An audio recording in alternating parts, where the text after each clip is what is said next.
Агенцијата за филм го оштетила државниот буџет и го загрозила производството на домашни филмови за идните 5 години. Истражувањето на ТВ Алфа покажува дека токму институцијата која треба да се грижи и да ја развива македонската филмска индустрија ја довело пред колапс. Во надзорните извештаи на Министерството за култура, до кој ТВ Алфа конечно дојде и тоа повикувајќи се на Законот за пристап до информации од јавен карактер, утврдено е дека Агенцијата за филм, додека со неја директорувал Бојан Лазаревски, еклатантно ги прекршувале законите и дека се под сомнение за кривична одговорност. Во 2022 година Агенцијата за филм по конкурсите за финансирање на филмски проекти од национален интерес распределила средства во износ од 330 милиони 906.250 денари, двојно повеќе од средствата предвидени за филмска дејност во буџетот, со што не само што го оштетиле буџетот, туку го загрозиле остварувањето на филмската дејност во следните 5 години. Одговорните во Агенцијата за филм,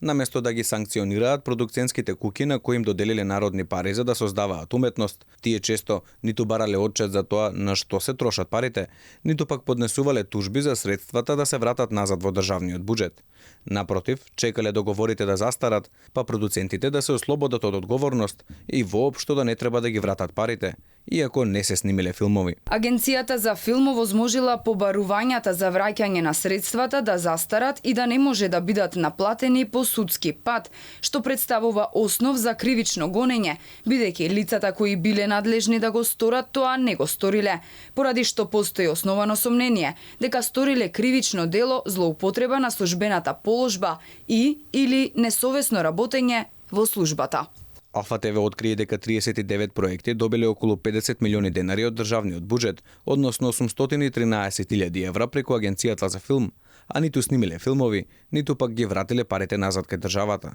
Во меѓувреме, иако владата и Министерството за култура знаеле за злоупотребите во филмскиот фонд, останува дилема дали и тие биле соработници, па затоа не направиле нешто за тоа да го спречат или да го санкционираат.